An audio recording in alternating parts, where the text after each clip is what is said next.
Singapour, une silhouette étincelante, des rues ultra propres et une prospérité économique inégalée. C'est l'une des villes les plus sûres et les plus organisées au monde, admirée dans le monde entier pour son efficacité, son architecture époustouflante et son style de vie futuriste. Mais creusez un peu plus et vous découvrirez des histoires qui ne font pas toujours la une des journaux. Ce paradis urbain recèle un réseau complexe de problèmes et de controverses moins connus, allant d'un contrôle strict de l'expression aux inégalités économiques et aux luttes sociales cachées. Dans la plupart des pays, une presse libre est considérée comme la pierre angulaire de la démocratie. À Singapour, la liberté d'expression existe, mais elle s'accompagne de lourdes restrictions. Tous les médias, des journaux à la télévision en passant par les sites internet, sont étroitement surveillés, avec des directives strictes sur ce qui peut être discuté ou critiqué. Dépasser les bornes en partageant un contenu diffamatoire ou en remettant en cause le discours du gouvernement. Et vous pourriez vous exposer à des amendes, des poursuites judiciaires, voire des peines de prison. Singapour figure parmi les pays développés les moins bien classés au classement mondial de la liberté de la presse, se rapprochant ainsi de pays connus pour leur répression des médias. Les journalistes, locaux et internationaux, se retrouvent sur la corde raide entre la révélation de la vérité et la protection contre les représailles judiciaires. Les médias sociaux offrent certaines possibilités d'expression, mais attention, Singapour dispose de lois sur la cybercriminalité qui permettent au gouvernement de forcer les entreprises technologiques à retirer les contenus qu'ils considèrent comme des fausses nouvelles ou une menace pour la sécurité publique.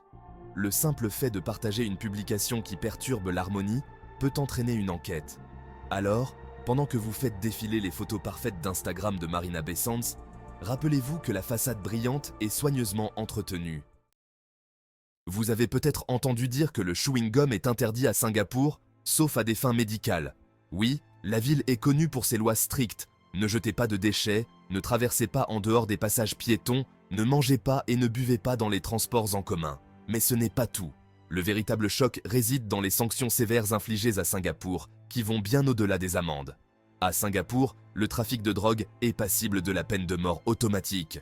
Même la possession d'une petite quantité de certaines drogues peut entraîner la peine capitale, une pratique qui a suscité l'indignation mondiale. Les organisations de défense des droits de l'homme affirment que cette approche de tolérance zéro est inhumaine et viole les droits fondamentaux, mais le gouvernement campe sur ses positions, affirmant que de telles mesures sont nécessaires pour dissuader la criminalité. Saviez-vous que la bastonnade est toujours une forme de punition légale à Singapour? Pour certains délits, du vol au vandalisme, les délinquants reçoivent de plusieurs coups de canne en rotin sur les fesses nues, une punition atroce qui laisse des cicatrices permanentes. Même certaines infractions mineures, comme le dépassement de la durée de votre visa, peuvent vous condamner à la bastonnade, ce qui en fait une réalité terrifiante pour les résidents comme pour les touristes. Si la silhouette scintillante de Singapour a été construite sur le dos des travailleurs migrants, leur contribution est souvent méconnue. Le pays dépend fortement de la main-d'œuvre étrangère, en particulier d'Asie du Sud et du Sud-Est, qui travaillent dans la construction, le nettoyage et l'aide à domicile. Mais leur réalité est bien différente de l'image glamour de Singapour présentée au monde entier. De nombreux travailleurs migrants sont payés des salaires dérisoires, sont confrontés à de mauvaises conditions de travail et vivent dans des dortoirs surpeuplés à la périphérie de la ville, souvent avec 20 personnes ou plus entassées dans une seule pièce. Ces travailleurs n'ont guère accès à la protection juridique, et le fait de se plaindre ou de protester contre un traitement injuste peut entraîner une expulsion rapide. Pendant la pandémie de Covid-19, les infections se sont propagées comme une traînée de poudre dans ces dortoirs, révélant ainsi que ces travailleurs ne bénéficiaient pas des mêmes soins et de la même considération que les autres résidents. Les travailleurs migrants arrivent souvent à Singapour avec des dettes considérables envers les recruteurs de main-d'œuvre, ce qui les piège dans leur emploi et les prive de tout recours. Certaines travailleuses domestiques sont pratiquement liées à leur employeur, travaillant de longues heures pour un salaire dérisoire et soumises à des restrictions de mouvement ou d'interaction sociale, une existence que certains critiques comparent à l'esclavage moderne. Singapour est considéré comme un creuset de culture, où les influences chinoises, malaises, indiennes et occidentales se mêlent pour créer une société diversifiée. Mais, vous savez, être multiculturel ne signifie pas nécessairement l'absence de tension. Ces dernières années, les préoccupations relatives à l'immigration, à l'identité et à l'intégration ont créé un climat de malaise. Alors que le pays continue d'attirer des travailleurs étrangers et des expatriés qualifiés, des débats ont surgi sur ce que signifie être vraiment singapourien.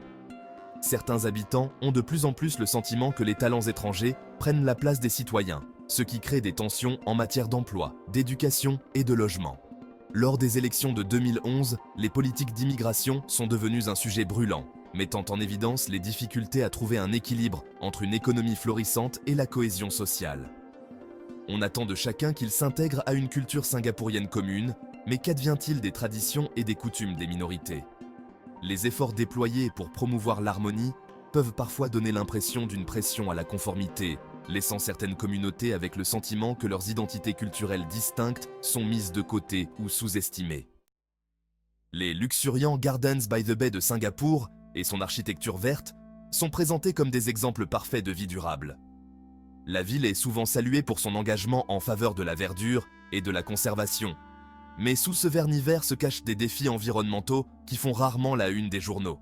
Saviez-vous que certains quartiers de Singapour, comme Marina Bay, sont en fait construits sur des terres gagnées sur la mer? En important de grandes quantités de sable des pays voisins, Singapour a réussi à étendre son territoire, souvent au détriment des écosystèmes côtiers et des communautés de pêcheurs de ces pays.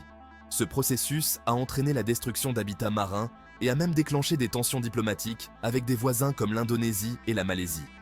Chaque année, pendant la saison des brûlis, des incendies en Indonésie provoquent une brume et une pollution atmosphérique qui se propage jusqu'à Singapour, réduisant la qualité de l'air et entraînant des risques pour la santé des résidents. Bien que Singapour ait mis en œuvre des politiques écologiques, le fait est que son empreinte carbone par habitant est l'une des plus élevées d'Asie, en partie à cause de sa forte dépendance à la climatisation, aux biens importés et aux combustibles fossiles. Le Parti d'action populaire, PAP, de Singapour, dirige le pays depuis son indépendance en 1965. Bien que la nation soit techniquement une démocratie, la réalité est que l'emprise du PAP sur le pouvoir en a fait une démocratie dirigée, souvent décrite comme un autoritarisme mou. Le PAP a le pouvoir de redessiner les circonscriptions électorales, souvent juste avant les élections, créant ainsi des districts qui favorisent le parti au pouvoir et désavantagent l'opposition. Les critiques affirment que cette situation, ainsi que le manque de transparence dans la manière dont ces frontières sont décidées, sapent les principes d'élections équitables. Lorsque l'opposition ou les critiques s'élèvent contre le gouvernement, ils sont souvent confrontés à des poursuites en diffamation, un outil couramment utilisé par le PAP pour faire taire la dissidence. Même les accusations de corruption ou d'incompétence peuvent entraîner de longues batailles juridiques, des amendes et, dans certains cas, la faillite pour les accusés. Les rassemblements politiques sont rares à Singapour, et lorsqu'ils ont lieu, ils sont très réglementés. Hong Lim Park, la zone désignée pour la liberté d'expression, est l'un des seuls endroits où les manifestations publiques sont autorisées. Mais même là, les organisateurs doivent obtenir des permis du gouvernement. Par conséquent, le véritable débat politique et l'activisme sont étouffés, laissant peu de place aux voies alternatives dans la politique singapourienne. Singapour est souvent salué pour son système financier et son statut de centre financier mondial. Mais cela s'accompagne de son lot de controverses. Le pays est considéré comme un paradis fiscal pour les riches, avec des taux d'imposition peu élevés et le secret bancaire qui attire les entreprises et les particuliers fortunés du monde entier. Bien que Singapour ne soit pas officiellement un paradis fiscal, ses faibles taux d'imposition sur les sociétés et son manque de transparence en font une destination privilégiée pour l'évitement fiscal. Cela a suscité des débats sur la question de savoir si les pratiques financières de Singapour ne sapent pas les efforts internationaux de lutte contre l'évasion fiscale et le blanchiment d'argent. L'afflux de richesses dans le système bancaire de Singapour a contribué au creusement des inégalités, avec des condominiums de luxe, des centres commerciaux haut de gamme et des clubs privés qui contrastent fortement avec les difficultés de nombreux résidents ordinaires, confrontés à un coût de la vie élevé. Oui, Singapour est un pays aux réalisations incroyables, qui allie modernité et tradition comme aucun autre endroit sur Terre. C'est une terre d'opportunités, dotée d'infrastructures solides, de normes de sécurité élevées et d'une réputation mondiale enviable. Mais c'est aussi un lieu de contradiction, un lieu où des lois strictes, des inégalités cachées et un contrôle politique coexistent tranquillement avec la prospérité économique et l'harmonie sociale. Le côté sombre de Singapour n'enlève rien à ses réussites, mais il nous rappelle que la perfection a un prix. En révélant ces vérités cachées, nous comprenons mieux ce qu'est réellement la vie dans cette cité-État fascinante et multiforme, un endroit où tout n'est pas aussi parfait qu'il n'y paraît.